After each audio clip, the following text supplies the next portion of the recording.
ভাই মুস্তাফিজুর রহমান হাদিকে নিয়ে পোস্ট করে নাই, সেটা নিয়ে কেন ভিডিও করলাম না, সেটা নিয়ে সবাই কথা বলছেন। আপনাদের আসলে বোঝা উচিত ছিল যে এবার আমাদের কাটার মাস্টার ফিজ ভাইজান আইপিএলে 9 কোটি রুপিতে বিক্রি হয়েছেন। তার তো আইপিএল খেলতে হবে নাকি? আপনারা তাকে আইপিএলটা খেলতে দিবেন না? শোনা যাচ্ছে বাংলাদেশে ভারতের দূতাবাস এমনিই বন্ধ হয়ে আছে। এছাড়াও আরও শোনা যাচ্ছে বাংলাদেশি মানুষের ভারতের ভিসা দেওয়ার আগে সোশ্যাল মিডিয়া চেক করবে, দেখবে ভারতের বিপক্ষে কোনো পোস্ট আছে কিনা। যদি থাকে তাহলে ভিসা দেবে না, আর না থাকলে ভিসা দিবে। এই অবস্থায় যদি মুস্তাফিজ হাদিকে নিয়ে একটা আবেগের বশে পোস্ট করে ফেলে, তাহলে তিনি আর ইন্ডিয়ার ভিসা পাবেন না, আইপিএল খেলতে পারবেন না, আর আইপিএলে খেলতে না পারলে 9 কোটি রুপিও পাবে না। অন্যদিকে বাংলাদেশও রেমিটেন্স থেকে বঞ্চিত হবে। তাহলে কি এমনটা করা ঠিক হবে? তাই হয়তো আমাদের ফিজ ভাই রিস্ক নেন নাই। তাছাড়া ভারতের ভিসা দেওয়া যদি বন্ধ হয়ে যায়, তাহলে আমাদের কাটার মাস্টার ফিজ ভাই কিভাবে আইপিএল খেলতে যাবে? আপনারা কি কেউ কখনো চিন্তা করছেন? বেশি সমস্যা হলে মুস্তাফিজ কয়েকটি উপায়ে ভারতে আইপিএল খেলতে যেতে পারবে।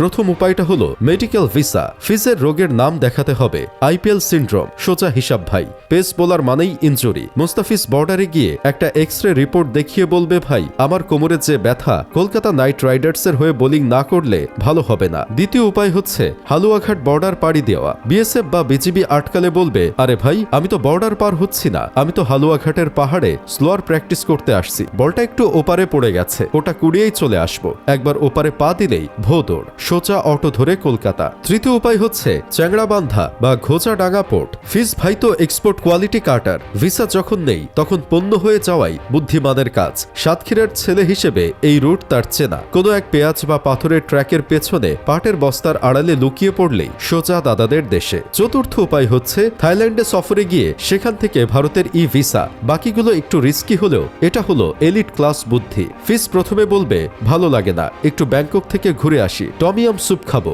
থাইল্যান্ডে ল্যান্ড করে সেখানে ইন্ডিয়ান এম্বাসিতে গিয়ে বলবে, ভাই আমি তো ট্যুরিস্ট, থাইল্যান্ডে ভালো লাগছে না, একটু ইন্ডিয়ার তাজমহল দেখতে যাব, এই ভিসাটা দিয়ে দেন প্লিজ। এসব বিষয়ে যদি কোনো হেল্প লাগে, তাহলে তো বাংলাদেশে অনেক দালাল আছে যাদের কাছে গেলেও খুব সহজেই বর্ডার পার করে দিতে পারবে। কেননা কত আসামি দালাল ধরে পার পেয়ে যাচ্ছে, আর ফিজকে পার করা তাদের কাছে কোনো ব্যাপারই না। অন্যদিকে তাসকিন আহমেদ কেন পোস্ট করেনি সেটাও অনেকে জিজ্ঞাসা করেছেন। তিনি পোস্ট না করার কারণও একই, তাকে কেউ আইপিএল এর নিলামে না কিনলেও তাকে নাকি পরে অনেক ফ্র্যাঞ্চাইজি কিনতে চায়। আগেরবার নাকি তাকে লখনৌ কিনতে চাইছিল, কিন্তু বিসিবি এনওসি দেয়নি বলে যেতে পারে নাই। তাই হয়তো তিনি এবারও ভাবছেন কোনো দল তাকে কিনবে, এজন্য তিনি কোনো রিস্ক নিচ্ছেন না। তবে অনেকেই দেখলাম বলছেন, জোর করে প্লেয়ারদের পোস্ট করাবেন নাকি হাদিকে নিয়ে? না ভাই, আমরা জোর করে করাবো না। তারা এখন যেভাবে নিরপেক্ষ সাজতেছে, পরেও জানি এমন থাকে, চাটাচাটি করতে যেন আর দেখি না তাদের।